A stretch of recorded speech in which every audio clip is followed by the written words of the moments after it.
किसानों की सुविधा के लिए हरियाणा सरकार कई तरीके की योजनाएं चला रही है। देश में हरियाणा अकेला ऐसा प्रदेश है जहां सभी 24 फसलें एमएसपी पर खरीदी जाती हैं। फसल बेचने में किसानों को किसी भी तरह की परेशानी, इसके लिए भी सैनी सरकार ने पूरे इंतजाम किए हैं ताकि कोई परेशानी ना हो। एक रिपोर्ट आपको दिखाते हैं।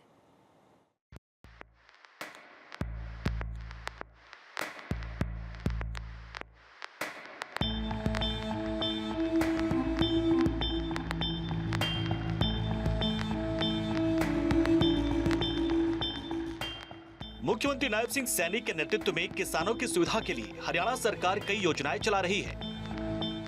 देश में हरियाणा अकेला ऐसा प्रदेश है जहां सभी 24 फसलें एमएसपी पर खरीदी जाती हैं। फसल बेचने में किसानों को किसी तरह की परेशानी ना हो, इसके लिए भी सैनी सरकार ने पूरे इंतजाम किए हैं। गेहूं की खरीद को लेकर सरकार ने पुख्ता इंतजाम किए। इसके लिए मंडियों में सभी तैयारियां पूरी हैं। किसानों को किसी प्रकार की कोई भी दिक्कत नहीं आने दी जाएगी। मुख्यमंत्री नायब सिंह सैनी ने कहा कि प्रदेश में गेहूं की खरीद के लिए सभी जिलाधिकारियों को पुख्ता प्रबंध करने के निर्देश दिए गए हैं। देखिए, हमने बैठक ले ली थी। बैठक लेकर के पूरा उसको हम फॉलो भी कर रहे हैं और मंडियों में गेहूं की फसल की खरीद आरंभ हो चुकी है। किसी प्रकार की कोई दिक्कत समस्या नहीं है, चाहे बारदाने को लेकर के है, चाहे उठान को लेकर के है और चाहे एमएसपी को लेकर के है, क्योंकि विपक्ष के पास कोई मुद्दा नहीं बचा है। क्योंकि कई बार दिक्कतें वहाँ आ जाती हैं, क्योंकि धान का हो चाहे गेहूं का सीजन हो, दोनों सीजन लगभग 2 महीने 2.5 महीने चलते थे। थोड़ा थोड़ा करके मंडी में अनाज आता था, परंतु आजकल मशीनी युग है।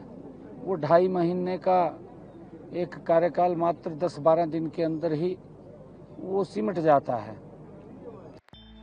सीएम ने कहा कि प्रदेश की सरकार के लिए किसान हित सर्वोपरि है। उन्होंने कहा कि मंडियों में बारदाने की उचित व्यवस्था के साथ साफ सफाई और पेयजल की व्यवस्था पुख्ता करने के निर्देश दिए गए हैं। हरियाणा की मंडियों में फसल खरीद की तैयारी पूरी। सीएम सैनी ने दिए इंतजाम पूरे करने के निर्देश। किसानों को खरीद के समय एमएसपी पर होगा भुगतान। किसानों को 48 से 72 घंटे में किया जाएगा भुगतान। गेहूं का भाव 2425 रुपए प्रति क्विंटल निर्धारित। मुख्यमंत्री नायब सिंह सैनी ने कहा कि हरियाणा में सरसों का उत्पादन करने वाले लाखों किसानों को प्रदेश सरकार ने कुरुक्षेत्र में सूरजमुखी की बड़ी ऑयल मिल और रेवाड़ी और नारनौल में एशिया की सबसे बड़ी सरसों ऑयल मिल लगाने की परियोजना तैयार की है। इस परियोजना को जल्द ही अमली जामा पहना दिया जाएगा। इस परियोजना से लाखों किसानों को फायदा मिलेगा। इन सभी किसानों की फसल एमएसपी पर खरीदना सुनिश्चित किया जाएगा। हमारे पास ज्यादा मात्रा में धान भी उत्पन्न हो रहा है, गेहूं भी ज्यादा मात्रा में उत्पन्न हो रही है और उसके कारण से, क्योंकि मशीनी युग है, एकदम जब दबाव बनता है तो उसके अंदर कुछ व्यवस्थाएं इधर उधर होती हैं। परंतु फिर भी हमने अधिकारियों को और सभी कर्मचारियों को हमने ये कहा है कि इस स्थिति को कंट्रोल करते हुए हम किसानों को कोई दिक्कत परेशानी ना आने दें और उस धान गेहूं को उठान का भी और उसको लेने का भी वो उचित प्रबंध हमारा है। अभी हाल ही में विधानसभा में प्रदेश का बजट पारित किया गया है और हर मद में समान रूप से बजट का बंटवारा किया गया है। प्रदेश का चौमुखी विकास करने के लिए पूरी संरचना और योजना तैयार कर ली गई है। पंचायती भूमि पर जिनका 20 साल से पुराना मकान है, उनको 2004 के कलेक्टर रेट पर देने का फैसला हुआ है। पट्टीदार किसानों को भी 2004 कलेक्टर रेट पर जमीन, काश्त वाली जमीन पर मालिकाना हक देने का काम होगा। महिलाओं को 500 रुपए में गैस सिलेंडर देने का काम होगा। योजना का 17 लाख लाभार्थियों को फायदा मिलेगा। मुख्यमंत्री नायब सिंह सैनी ने कहा कि कैच द रेन योजना के तहत तालाब बनाए जा रहे हैं। प्रदेश में 2000 तालाब बनाने का काम पूरा कर लिया गया है और आने वाले समय में प्रदेश में 2200 नए तालाब बनाए जाएंगे।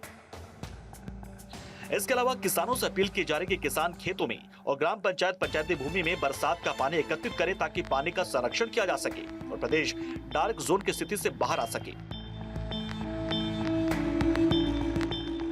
उन्होंने कहा कि दक्षिण हरियाणा के लोग ज्यादा फसल की पैदावार ले रहे हैं। इसी तर्ज पर प्रदेश के अन्य क्षेत्रों में भी किसानों को टपका सिंचाई प्रणाली को अपनाना चाहिए और अटल भूजल योजना के तहत तालाब बनाकर पानी का संरक्षण करना चाहिए। प्रदेश की सरकार ने केंद्रीय जल शक्ति मंत्री के समक्ष 86 जोन को डार्क जोन से बाहर निकालने के लिए अटल भूजल योजना के तहत तालाब बनाने का प्रस्ताव रखा है और केंद्रीय जल मंत्री ने इस प्रस्ताव को अनुमति भी दे दी है। किसान को स्प्रिंकल इरिगेशन, ड्रिप इरिगेशन, उस तरफ भी हमें बढ़ना चाहिए। जब हम दक्षिणी हरियाणा के अंदर अपने हरियाणा में देखते हैं, हमारे से ज़्यादा फसल हमारे दक्षिणी हरियाणा के लोग उगाते हैं, और वो वहाँ पानी नहीं है, ज़मीन में पानी नहीं है, और जब पानी नहीं है तो उन्होंने तालाब बना करके जो अटल भूजल योजना आदरणीय प्रधानमंत्री जी ने अलग से चला रखी है, और उस अटल भूजल योजना के तहत गांव में खेतों में तालाब बनाने का कि किसान अपने खेत में तालाब बना ले, बरसात में पानी एकत्र हो जाए और उस पानी से स्प्रिंकलर इरिगेशन के माध्यम से वो अपनी फसल की पैदावार कर सके। ये निर्णय भी हमारी सरकार ने लिया है। मुख्यमंत्री नायब सिंह सैनी ने कहा कि हरियाणा प्रदेश में प्रधानमंत्री आवास योजना के तहत 77,000 आवेदन प्राप्त हुए थे। इनमें से 36,000 आवेदकों के खाते में 151 करोड़ रुपए की राशि जमा करवा दी गई है और शेष 41,000 आवेदकों के खातों में जल्द योजना के तहत पैसा जमा करवा दिया जाएगा। इसके अलावा इस योजना के तहत आगे भी सर्वे का कार्य चल रहा है। भारत 24 के लिए चंडीगढ़ से डॉक्टर थानेश्वर शर्मा की रिपोर्ट।